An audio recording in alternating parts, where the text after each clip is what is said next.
Welcome back to another edition of the Disney Dish Podcast with Jim Hill. It's me, Len Testa, and this is our show for the week of Schmur's Day, August 31st, 2020. On the show today, news and listener questions. In our main segment, Jim finishes up a story on Kali River Rapids that we started way back in 2016.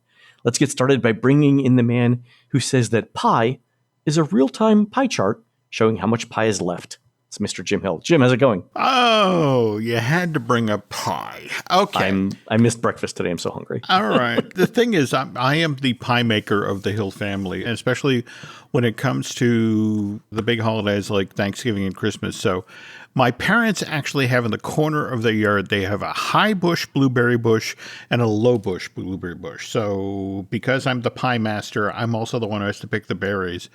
And I was just in the yard last week, basically picking the last berries of the season. And I say the reason they were the last berries of the season, it was me and three rather irate grackles who were in the bush at the same time. You're like, move over, man. Move over. Hey, no, hey, that's exactly. What are you doing picking our food? And it's like, okay, all right. I don't need an Alfred Hitchcock moment here. I'm done. All right. Look, I need enough for a couple of pies. It's good. And they're like, pies? Pies. That's great. A little nature moment for you there, Jim. There you go. All right, let's do a quick shout out to subscribers over at disneydish.bandcamp.com. Thanks to all of our Bandcamp subscribers. I hope you all are enjoying our exclusive walks through the parks. And thanks to new subscribers, Adrian R., Christopher V., and Angie and Eva, and longtime subscribers Beta Cygni, our good friend Thomas G., and PMac. Jim, these are the folks at Disney's Castaway Cay who train the tropical fish in the lagoon to look natural while they swim around the guests as they snorkel in the water. You'd think that would involve a lot of training and treats, but Angie and Eva say that the fish come in every day, knowing their lines and marks, and it's a joy to work with such professionals. Also, some of the fish are actually lobsters in great costumes. True story.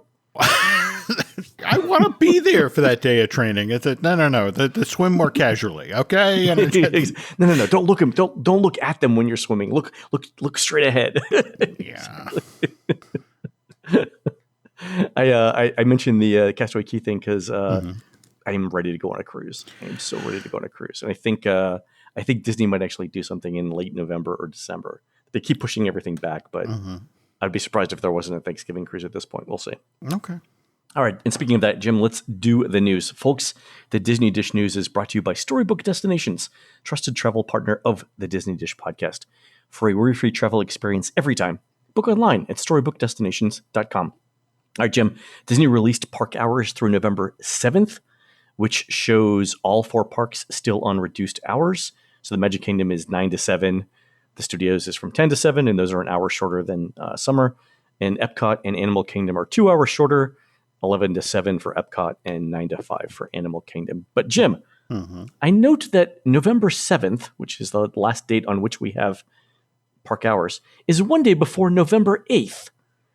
And November 8th is the date in 2019 when the first Very Merry Christmas Party happened in the Magic Kingdom. Now, I'm not sure that anyone from Disney actually listens to this podcast, and I'm going to pause here for laughter.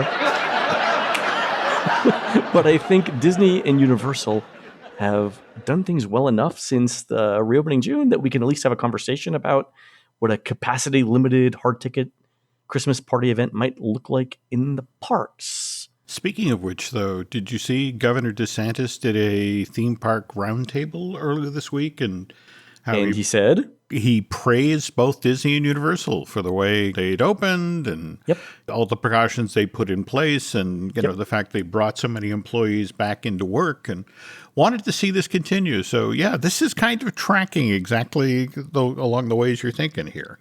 Well, the other thing is didn't he also say that he would be in favor of them increasing capacity a bit? Yeah, that he did. Interesting. All right, so here's my point, right? There can't be parades, but why not a Christmas cavalcade? Like, lots of people, including me, seem to think that these semi-spontaneous cavalcades are better than the longer parades. And even if it's not exactly the same, like close enough for 2020. And by the way, I will consider it a lost opportunity if we don't see someone do an Etsy shirt with a cavalcade float and the phrase close enough for 2020 on it. Like, guys, get on that. Someone, please. Yeah. We could do the free cookies and hot cocoa because they're takeaway items. You could just do designated areas around each spot as the place you go to eat them, because we're already doing that, right? In World Showcase, right? So we could do that in Frontierland and Tomorrowland. I mean, there's enough space. And then I would like to point out the fake snow on Main Street. We should totally do that because everyone knows that's really very small soap bubbles. And we're in a pandemic, Jim. The more soap, the better, right? It would be a public health service. Doc McStuffins should run this. This is a genuine genius moment. No, that's it exactly. It's like, excuse me, could you make it snow again, please? I was just on a ride. Why isn't that snowing in July? That's why I'm saying. Anyway, So, but I think we could do the live entertainment. You just put social distance markers on the ground. There'll be fewer people in the park anyway. Everyone would be safe. I think this is like totally doable. I think there's demand for it. And again, just from the merchandise opportunities perspective, like if Disney really wanted to try this, I think I would support it, Jim.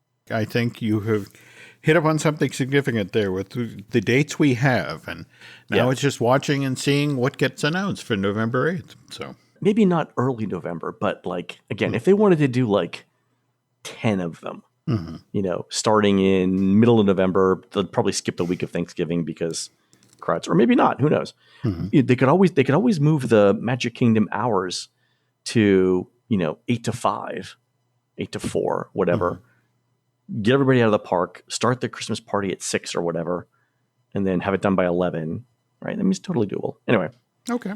It's an idea. I wouldn't be surprised to see a few. Let's put it that way. Okay. And again, close enough for 2020. If that's not the catchphrase for Christmas merchandise, I don't know what's wrong. I'm just wondering at this point how many people pre-purchased and how you then accommodate the various folks who have pre-purchased. I don't think Christmas party tickets went on sale. Really? Halloween party tickets did. Yeah, I don't think they sold Christmas party tickets. Ooh, okay. So, all right. Suddenly this is that much more doable. Okay, cool. I like this. All right. All right. Let's do some listener questions and surveys that were sent in. First up from Sharon, who goes by the name The Hoodlum's Mom. Probably no therapy in the kid's future there. That's fine. We'll go with it. Sure. I'm sure it's a term of endearment. Okay. Just like when my mom used to say, "You're such a disappointment," but with that motherly tone. There we go. There we go. Anyway, Sharon says, "I'm binge listening to every Jim Hill Media podcast, and I just heard your question about saving money in Walt Disney World. I had to share this. First, Walt Disney World rooms sleep 4. We're a family of 5. I can neither confirm nor deny ever sending a young hoodlum to sleep in the bathtub. We all know, Sharon, that the bathtub is the safest place in a hotel room in an emergency. So that's just practicing good preparedness. There you go. Pre-tornado. All right. I love this. Okay. Safety first. Exactly. Yep. Second, anyone can pack cereal and granola bars for breakfast. But here at Hoodlum House, we know how to penny pinch with style. And again, let me just say, if Universal doesn't open a Halloween Horror Nights diner named Hoodlum House next year, again, missed opportunity, Jen. Because you know that there's a Waffle House knockoff or predecessor called Huddle House, right? You just move a few letters around, Jim. We're there at Hoodlum House, right? There you go. But for anyone who's ever been to Waffle House, it's like the smashed, bashed, crashed, hashed, that Formica menu. What exactly would one do at Hoodlum House to hash browns? I shudder to think. Instead of smashed and covered, it'd be shivved and shanked. There we go. So. Should we just pause this podcast and do the menu right now? I am filling out the forms now, Len. Just you keep going. All right. Anyway, Sharon writes, we stayed at Pop, and the day before our trip, we made roast chicken and potatoes, meatloaf and gravy, tacos, at least the meat and the toppings, and chili with biscuits. We packed it in Tupperware with tortillas, bread, paper plates, bowls, and so on. We stored all of it in the mini fridge, which, thank God, I played Tetris as a teenager. For dinner each night of our trip, we chose a meal and carried everything we needed to the food court. There, we parked ourselves in an inside table, have we no shame, and brazenly plated our homemade food. The piece de resistance is that, yes, of course, we used the food court microwave ovens to heat our food. Why else would they put them there, right?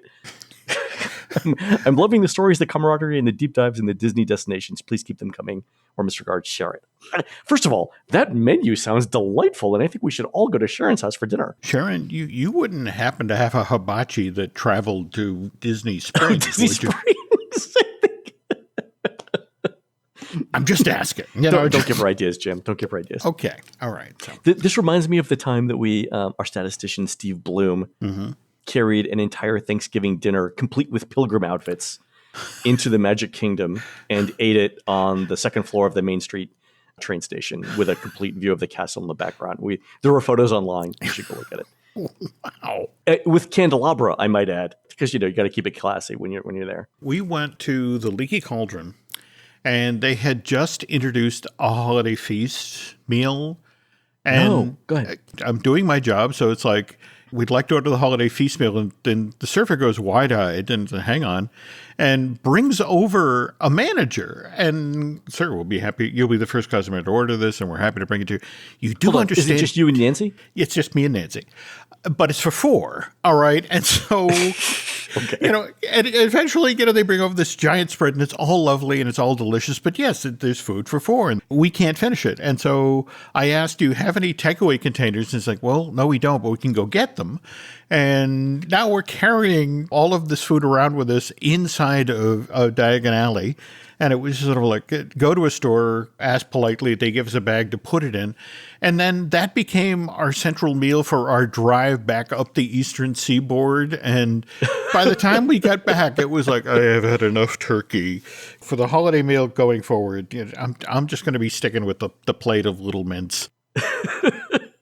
When they say for 4, it's like for 4 very hungry people who are apparently training for some sort of eating competition. Very much so. I mean, giant proportions. You get your value on it, though. So You do. All right, let's do some quick surveys here, Jim. Laura sent in this one from DVC, which is still asking about how COVID is affecting vacation plans. So the 2 interesting questions here were, please rate your level of agreement with the following statements about Disney Vacation Club. And one of them, the 4 statements were, it makes me feel like I'm a part of Disney. It prioritizes the health and safety of members. It makes me feel proud to be a member, and it provides high-quality vacations. And so that was interesting. So they're still asking about the health and safety. The next question, though, was around how you plan to use your points, or how your plans to use points have changed since early 2020. And the 4 options were, I already used all my points for the current year. I'm now going to bank some or all of the points I originally planned to use. My plans haven't changed. I was always planning to bank my points, or my plans haven't changed. I'm still planning to use my points for the current year. So this is Disney trying to figure out, for people who haven't made reservations, I think, what they plan to do with those points. And I think, again, this is just capacity planning for Disney. What do you think? In a weird sort of way, this is Disney yelling into the void. Hello, it's still there. Hello, are you coming back? Yeah, I think Disney does not want to do all those banked points for 2020 because that's just, that turns into a capacity problem again. All right, the other interesting survey was sent in by Ryan, and this is unique in surveys, and it's surprising. It's one of the most interesting surveys we've seen in a really long time, and it's from Universal. And it starts off by asking if you've ever visited one of the Central Florida theme parks. So the question is have you ever visited any of the following theme parks? And it lists, SeaWorld and Legoland and Busch Gardens and all the Disney and Universal parks. And if you say yes, you visited one of those theme parks, you started to get follow-up questions. And so so Ryan said that he visited SeaWorld. And here's an example of the follow-up question that he got. What did you look forward to most when visiting SeaWorld Orlando? Spending time with family and friends, meeting the characters, eating novelty food, thrilling experiences, being immersed into different worlds, reliving memorable past experiences, or being entertained at shows. So Ryan happened to choose that he enjoyed being immersed in different worlds. And then Universal gave him this follow-up question. How much do you agree or disagree with the following statements? I enjoy rides more when I'm familiar with the storyline. Strongly agree, neither agree nor disagree, or strongly disagree. So Jim, this sounds an awful lot like Universal's trying to gauge how Bob Chapek's must put IP in the parks strategy might work now. I think you've zeroed it. And when you think about how Epic Universe has supposedly been paused, just interesting that they'd be asking this question now. And that's what I think. I think they're using this pause in construction to suss out the kinds and scope of attractions that they might build? I mean, there's a lot more interesting questions here, but remember before the pause, we'd started to see some questions around the type and scope of attractions that people wanted to see. So, for example, if you had a fixed dollar budget, would you prefer more high quality, fewer high quality attractions or more, medium quality attractions? So so I think these surveys that Universal's sending out fits into that theme. So the next question that Ryan got asked if he preferred one set of things over another. So quantity versus quality, all ages ride versus thrill rides, variety versus special concentration, and so on. So it says this. Below, you'll find pairs of statements about theme park attractions. Using the scale below, and it's a 7-point scale, please select the position that best indicates which statement you prefer. And so the two statements here that you have to choose between are a high quantity of attractions in a theme park, so like a high number, or high quality, a set of high quality attractions in a theme park, even if they're fewer. The next one is rides and attractions that are appealing to all ages, or rides and attractions that appeal to thrill seekers. And then a variety of types of attractions or specialty attractions. And I think on this last one, the specialty attractions, I think what they're meaning here is, would you like to see a lot of coasters, right? But doesn't it sound like here, Jim, that Universal is trying to determine the mix of attractions for the next park? Oh, absolutely. You never write a survey unless you're looking for certain answers. And NBC Universal now has to answer to the folks at Comcast. And it's the whole notion of, we just got the survey back and it says, high quality and thrill rides and specialty attractions. So we're right on the money with Epic Universe. So speaking of money, can you give us some? Yeah, I think there's going to be some back and forth there about how much money versus what sort of properties. Oh, yeah. Go into that. So the next question that Ryan got was this. Which type of rides and attractions do you prefer at a theme park? Using the scale below, please select the position that best indicates the statement you prefer. And again, this is the same 7-point scale.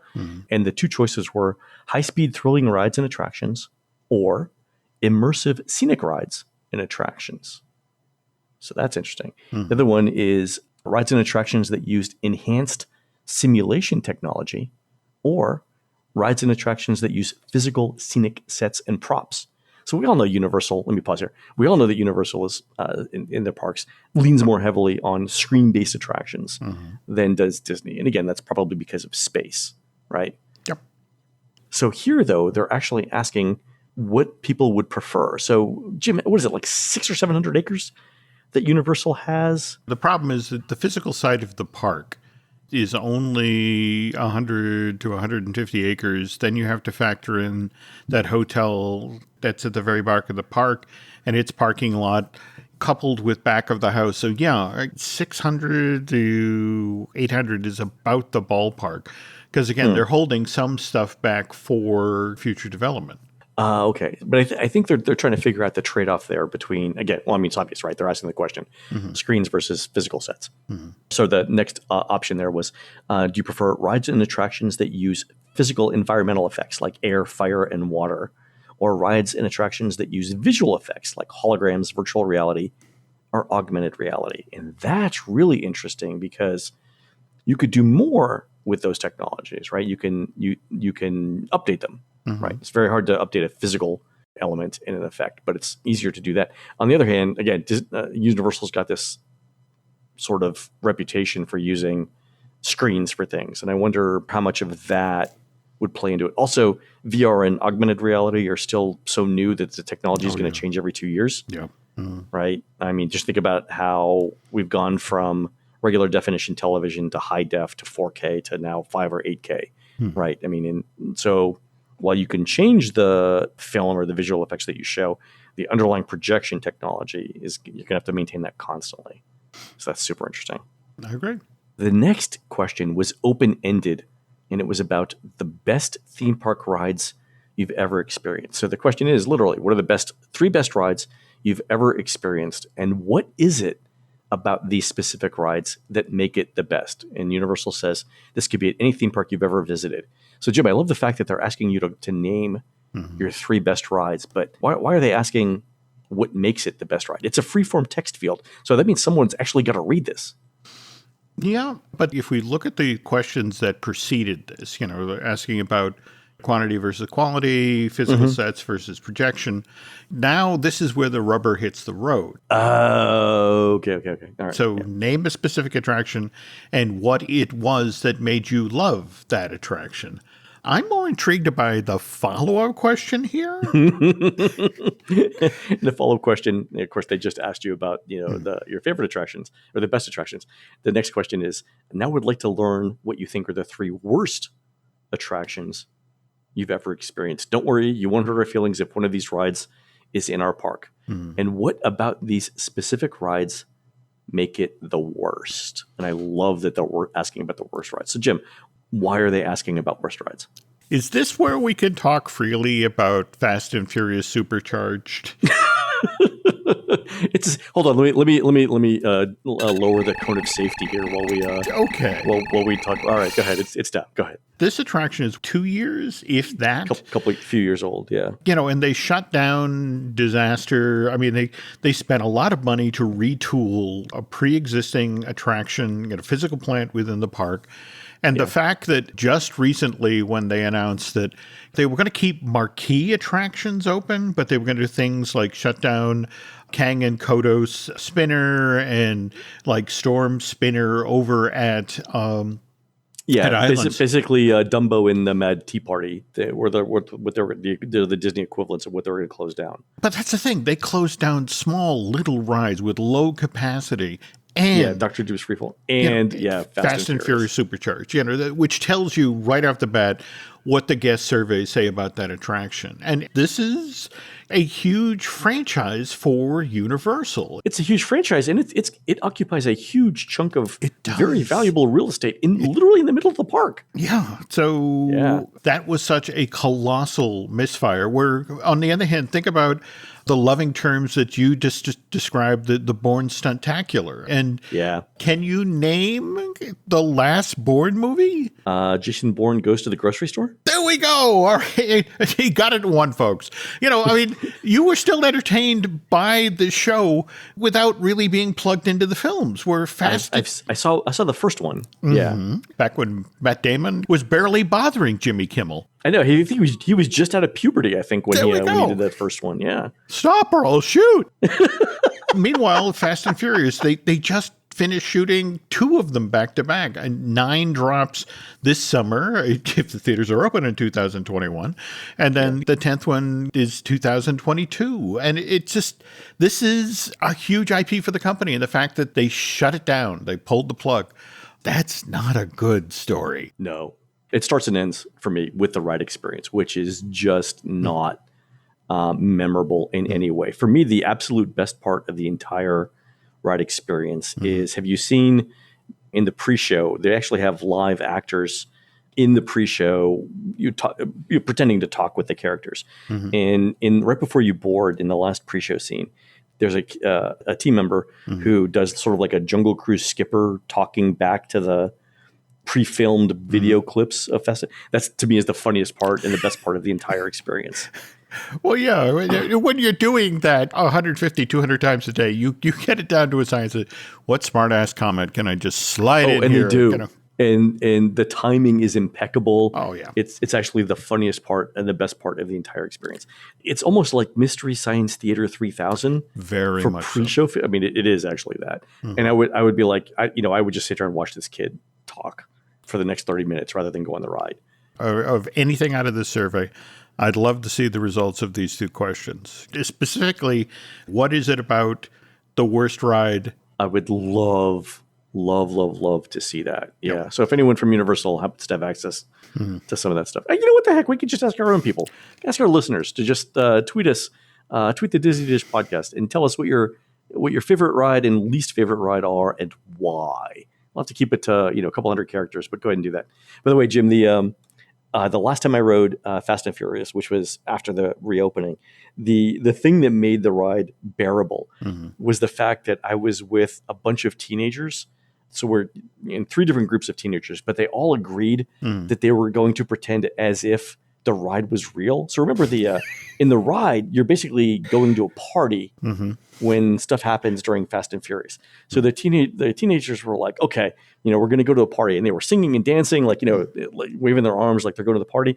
And then the action started, and they were like, the action, so they were essentially additional actors in it. And I'm like, oh my God, this is the best thing ever. It was brilliant, actually, to play along with the whole thing. And I was like, and they didn't even coordinate it. I think we also, the group in the very front of the ride vehicles started doing it. And then Laurel and I were in the next group, and we're like, okay, this looks like fun. We're going to play along. And then the group behind us started to do the same thing. I'm like, it's that kind of spontaneity that made it great. For me, the only thing that possibly redeems that ride is if you can get to either the extreme right or the extreme left in like the front two cars. At least you can see what's going on. Oh, yeah. Mind you, you keep getting water and smoke shot directly into your nostrils. But beyond that, but that's it. There's 30 people behind you going, what's going on over there? What is this? What is this? Can we stop now? I've got to go to the bathroom anyway.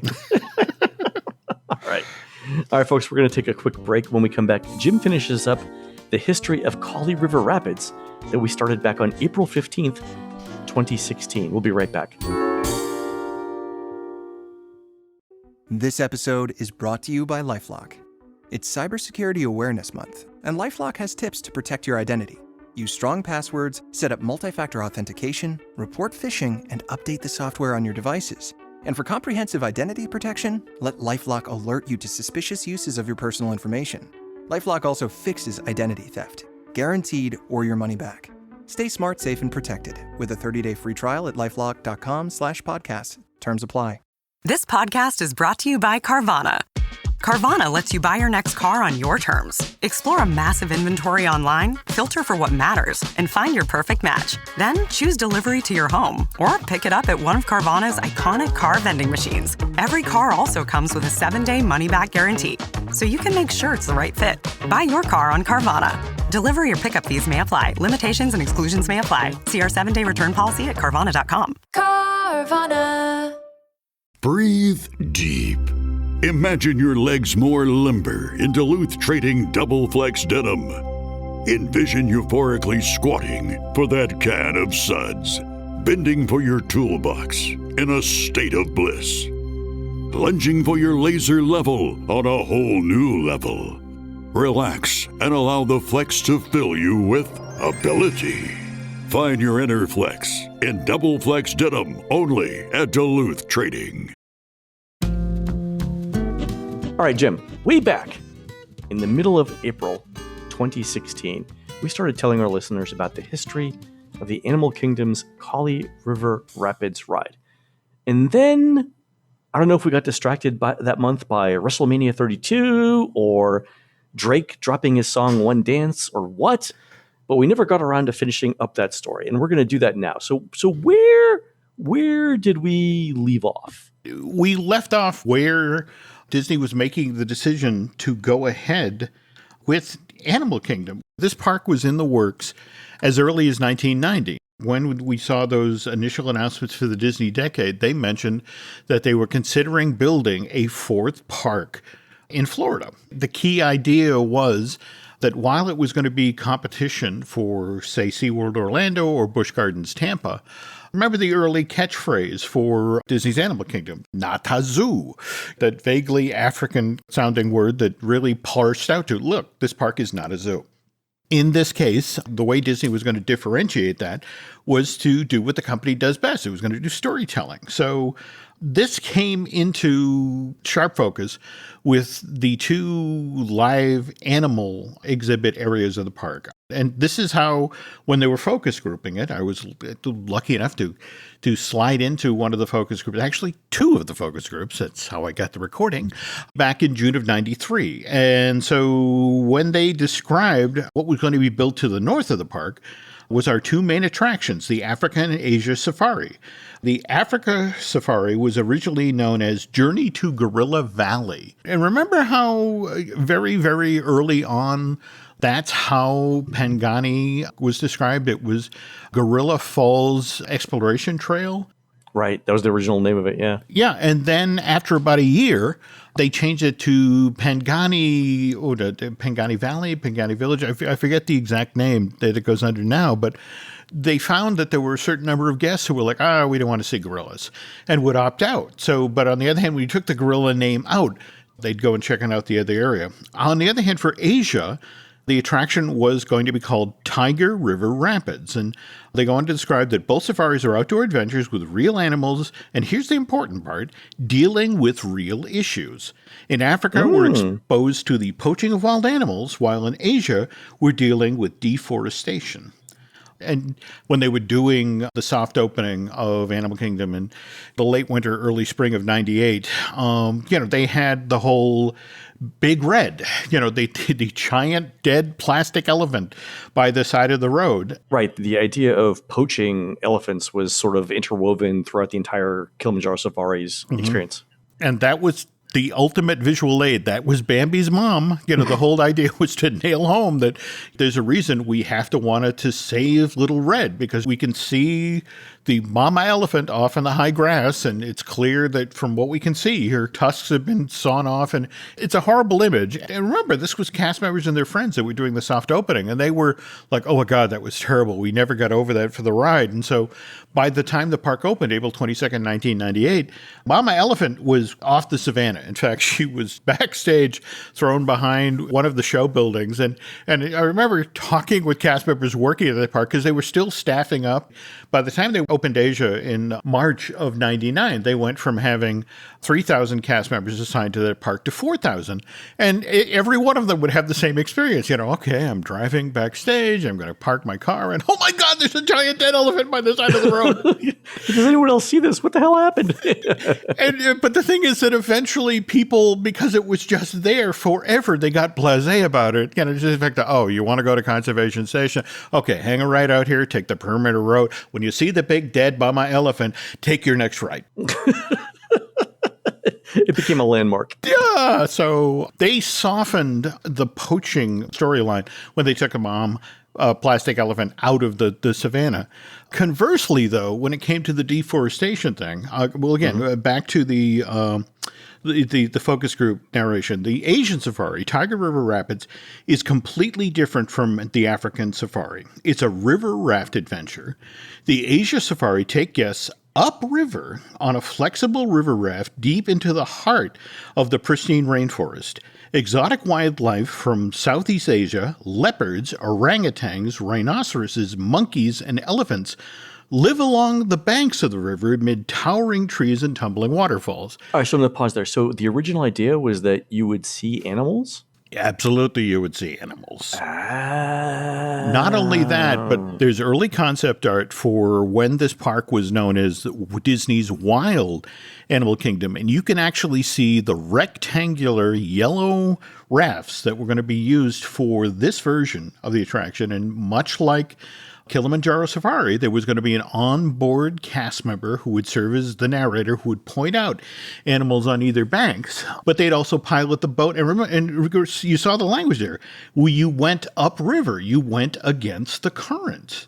And that was supposedly yet another barrier that would prevent the animals from swimming out and eating you. Oh, look at that. It was. Yeah. Oh, this is way more elaborate. Mm-hmm. So I'm looking at the concept art, and one of the pieces of concept art involving monkeys kind of looks like that monkey exhibit, with the water around it that you walk past right as you go into Kali River Rapids. And that's the toughest part of the story, because there are chunks of the original show that do survive in the 23-acre Asian area of Disney's Animal Kingdom. But let's press on a little bit with the original description of the current. So again, you depart from a colorful Asian village. And by the way, you felt like Kali River Rapids was out of balance because you had this wonderful, elaborate queue that, went on forever. And then you had this relatively short boat ride, this 4.5-minute long experience. And it just seemed kind of out of whack that you had this. And by the way, I checked, it's 5,000 square feet of queue space. Yeah, it's incredibly long, but it's one of my favorite queues. I mean, not that I would want to stand in something that long, but... Yeah. So you leave from this colorful Asian village. Part of our journey takes us through the devastation created by careless logging of the fragile forest, where erosion has created muddy rapids that threaten our raft. So finally now we get to the thrill element. And that's supposedly where we go from fighting the current, going upriver, to now we go downriver. And we have our skillful pilot take us through the rapids. And we conclude in a place where man and animals seek to live together in harmony. And as the ride comes to an end, we see what was once a Maharaja's hunting palace, now the headquarters of Operation Tiger, a program for restoring rainforests and allowing tigers to live there once again. So, again, you were supposed to float by this hunting palace that had been abandoned for 150 years. And that's part of the Maharaja Jungle Trek. That's ultimately what happened here, that there was a decision made about these two elements have to be separated. One of the practical reasons that they opted not to do the float by was that, first of all, when it came to the tiger enclosure area, the walls had to be at least 15 feet tall. There had to be overhangs of at least 3 feet out over the exhibit so the tigers couldn't climb over that. In fact, that's kind of what's behind the whole palace conceit. Oh, okay. Because, again, a palace has these sorts of cornices, and it's a crumbling palace that's been abandoned for 150 years, so you could make the walls lean in, which made it that much more difficult for the tigers to get on board. But the real thing that happened here, Len, remember, this focus group goes out in 1993. We have Euro Disneyland opens in April of 1992. Just 5 months after the focus group was done for Disney's Animal Kingdom, the Euro Disney Resort reported a $901 million loss. And the very next month, there was actually talk of shutting down this $5 billion resort. Now, mind you, Frank Wells was able to sit down with the consortium of bankers that owned the notes, and they were able to do some debt restructuring and brought the project back from the brink by March of 1994. But by now, the damage is done. Michael Eisner, who was talking in January about, geez, we may have to shut the park down. And he went from a guy who was willing to spend big money on parks to suddenly he is all about cost containment. And he turned around and ordered reductions in scope on every project that Imagineering had in the works at that time. And November of 93 is when Disney's America gets announced. The history park they're going to build in Haymarket, Virginia. That gets canceled in September of 94. Also, in the waning days of 1994, Eisner decides that the $3 billion Disney Resort expansion project, which would have included Westcott, the West Coast version of Epcot Center, that's too rich for his blood as well. Early 1994, Disney signs a letter of intent with Eiteman, the amusement park ride production company based in Switzerland. It's ordered 2 whitewater raft rides. They invented the technology in 1980, and they're the masters of it now. So first one of these was supposed to be built at Disney's America. It was going to be the Lewis and Clark Expedition attraction. We've talked about this previously. It was going to be featured in the Native American section of the park. The second one, on the other hand, was supposed to be installed in Westcott's Africa section, and it was going to take guests on a thrilling voyage down the fictitious Congo-Bizi River. Okay, I love that name. It's interesting that the one for Disney America on the Lewis and Clark expedition, you could sort of see that theme in the Grizzly River Rapids part of DCA. Totally. But then the other one for Westcott's Africa is the one that ends up in Animal Kingdom. That's interesting. No, absolutely. But Disney America, it's early 1995 now. Disney America and Westcott have both been canceled. Companies still on the hook to Edelman for those 2 whitewater raft ride systems. So senior management turns to the Imagineers, who are working on, at that point, what's still called Disney's Wild Animal Kingdom, and also the folks who've been tasked with coming up with ideas to replace Westcott. Disney's California Adventure idea wouldn't emerge till a design charrette later that same summer, but they're told, look, you find room in your park for an intimate whitewater raft ride. And as you mentioned, California Adventure, easy to do. That becomes Grizzly River Run. In fact, when they are doing the tests for Grizzly River Run, at that time, the version of this attraction that was being considered for Animal Kingdom was going to have 2 10-foot drops. But when they did the test for the Grizzly River Rapid thing, they did the lower drop, and it's just, that's not nearly as exciting. You need a bigger drop. So As a direct result of the testing they've done on Grizzly River Run, that's why you have that huge drop going into the canyon section. They opted out of the two 10-foot long drops and opted for one single 30-foot drop, but that's where you get, hit with that wall of water. They turned to Joe Rohde and his team, who were working on Animal Kingdom. And initially there's some pushback about this 80-man whitewater raft ride, because it's like, no, this is supposed to be like Kilimanjaro Safari. We're supposed to have a guide, and we're supposed to tell a story, we're supposed to have past animals. And this is where Mouse House managers play hardball. And they point out, look, this is still early 1995. We haven't officially announced Disney's Animal Kingdom yet. And just in the past 6 months, we've canceled construction of 2 theme parks, Disney's American Westcott. And if the Imagineers who work in Animal Kingdom really want to dig in their heels here, Michael Eisner will be perfectly happy at this point to shut down development of a 3rd theme park and save the company $600 to $800 million in construction fees. Yeah, okay. So the Imagineers blink. Not only that, they blink twice, Len, because at this point, Countdown to Extinction Dinosaur is actually supposed to have a custom-built ride system. I don't know if you've seen where they've been lowering in those raptor statues into the yet-to-be-announced coaster that's being built over at Islands of Adventure. And nothing to see here, folks. Move along. Very early on in the development of Countdown to Extinction, you were supposed to get attacked by 3 raptors, that one of which was actually supposed to jump on the hood of your car and, just sort of reach out to grab the folks who were in the front seat. But again, that involved a special rig and a special ride system that will allow you to do that.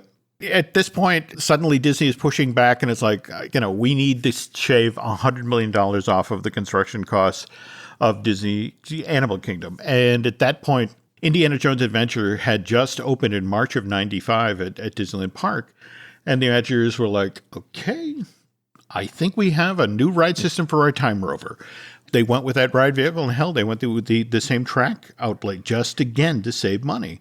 Yep. The new Item Whitewater Raft thing, it will allow for slowing down. It can't be stopped to look at animals. And I think that's the big problem, right? Of all the things that we've just talked about, the fact that you can't take pictures on the ride, which is ostensibly supposed to be about animals, is the big problem. Yeah, so now it goes from an animal-based attraction to a basically botanical.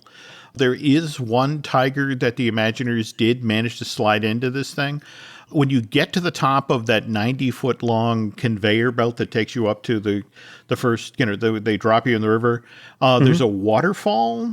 And if you actually look closely at the waterfall, there's the snout of a tiger sticking out from the waterfall. I didn't know that. Behind the water curtain there is an actual tiger. So there is a tiger in Kali River Rapids. But Kali is the Hindu goddess of the destroyer of evil. And Tiger River Rapids had that name, Len, almost up to November of 98. They finished pouring the concrete. They're getting ready to begin soft opening of Asia, letting the first guest into the Maharaja Jungle Trek as part of the holiday season. And somebody points out, it's like, there isn't really any, we're telling people it's Tiger River Rapids and they can't see any tigers. Right. That's going to be problematic, yeah. Yeah, so they're like, well, wait a minute. Kali is the goddess of destruction of evil. So, and if you think about the slash and burn sequence and how the jungle, and you have that truck that's about to fall in the water and all that, it's like, maybe Kali has laid waste to the loggers. So all right, we'll name it Kali River Rapids. This is the toughest part of what's happened at Animal Kingdom over the years. I mean, remember back in 2012, we talked about Big Red and Little Red and how they actually pulled the poacher storyline out of the attraction. You're not saving Little Red. It's just, in fact, I think they kept the little baby elephant at the end for a while, and then even that disappeared. But in much the same way, there were a lot of people who, when they got on Kali River Rapids and got to the slash and burn forest and the fire smell and the smoke and the actual physical fire effects, they'd get off the attraction. Well, that was kind of a bummer. I wanted to go on a fun boat ride, and suddenly I've got an ecological message crammed in my face. So starting in 2012, they turned off the fire effects, which, remember, there were 4 of them off to the right, 4 of them off to the left. And then there was that burning log, that was directly over your head that was supposed to distract you from, this is where the 30-foot drop is, and so you're looking up at that and then then suddenly tumble down into that canyon. But all that got turned off back in 2012. And remember when you used to go up that 90-foot feeder ramp and through a cloud of mist, and they made a big deal of how you could smell jasmine and all that? And well, so the mist is still there, but is the scent? I think the jasmine scent got turned off there about the same time that it got turned off inside of Mickey's PhilharMagic, that it turned out that there were people allergic to it. Oh, right. If you look at the early stuff here, this would have been that much more impressive an attraction. But again, right in the middle of building this park, word came down, look, we have to make cuts. We have to make changes. For Joe Rohde and his team, it's like, can we open this place? And it's like, yeah, we will. We have to live with the financial realities. And that's where we are today, both the Africa and the Asia. So, in fact, from a touring plan's point of view, do you see those when people talk about the parks? Are those now kind of thrown in the shadows next to, Pandora and Expedition Everest? Or well, they're still on all of our touring plans, and they're still highly rated. The reason why we're keeping them is, as a smaller park, you need things to do besides the thrill rides. And frankly, the other thing is it's called Animal Kingdom, so you should see the animals. I love both of them. In fact, on the last Bandcamp exclusive podcast that we did, I don't know if you've heard this one, but it's Laurel and I were going through the Maharaja Jungle Trek, and we came across a 3-panel triptych. Yep. And it's one that Joe Rohde had put in, or Joe Rohde and the Imagineers had put in, that shows nature's wrath when man tries to destroy the environment. And I won't spoil it because we actually try to figure out, we start reading the triptych left to right, and then we realize that the way that we were walking, we should have read the panels right to left. And it's really interesting how we figured it all out. It was a great live unscripted moment in the Bandcamp exclusive episode. So go back and listen to it, folks, because it's really fun to hear Laurel and I trying to figure out the meaning of the three panels. And it was all it's all carved in wet plaster. So it looks like it's been there for 1,000 years. It's beautiful. It's so funny you mentioned that, because that in part of the research for this, I neglected to talk a lot about the Maharaja's Jungle Trek, but they talked about how they brought in like 5th generation carvers to do all of this exquisite work. But the problem was that they had to explain to them, it's like, look, this is supposed to have been abandoned for 150 years. So don't make it look great. Well, that's exactly. You had to tell these artisans, okay, today you're making rubble. Exactly. This stuff looks great. We're just going to take a couple of chisels and some sandpaper to it right now. Okay. There you go. And you have the interpreter probably having to interpret it like, yeah, they're just going to bust up your stuff. Go with it. The only equivalent that comes to mind, it's like, whenever you watch one of those Toho Godzilla movies and there's this wonderful recreation of Tokyo, and somebody's clearly put months into building the downtown area. And it's like, okay, Bob, now go over and sit there, and the guy in the giant lizard suit's going to step on what you've been doing for the last month. So look, we've just wired your life's work with some small explosives. It's going to be fine. So there you have it. And again, I apologize that it took 4 years and 4 months to finally end this story. Thanks to friend of the podcast, Perry Kernan, who pointed out that, hey, by the way, you've left us hanging. And in my defense, I want to point out that George R.R. Martin has been promising to end his Lord of the Rings series for 10 years. These things take time. Yeah. Just in June, he said it would be out in 2021. So knocking wood, and we'll see. I'm just going to cough right now and say Avatar 2. All right, folks, that's going to do it for the Disney Dish show today. Please head on over to disneydish.bandcamp.com, where you'll find exclusive shows never before heard on iTunes. On next week's regular show, Photos from Disneyland. And we said we were going to do that this week, but we ended up with 300 more than we thought. So this should be a hoot. You can find more of Jim at jimhillmedia.com and more of me, Len, at touringplans.com. We're produced fabulously by Aaron Adams, who's working on a free virtual 3D walkthrough exhibit of Tiffany glass with 5 windows, 19 lamps, and more than 100 pieces of opalescent flat glass and jewels at newportmansions.org. now through December 31st. While Aaron's doing that, please go on to iTunes and rate our show and tell us what you'd like to hear next. For Jim, this is Len. We'll see you on the next show.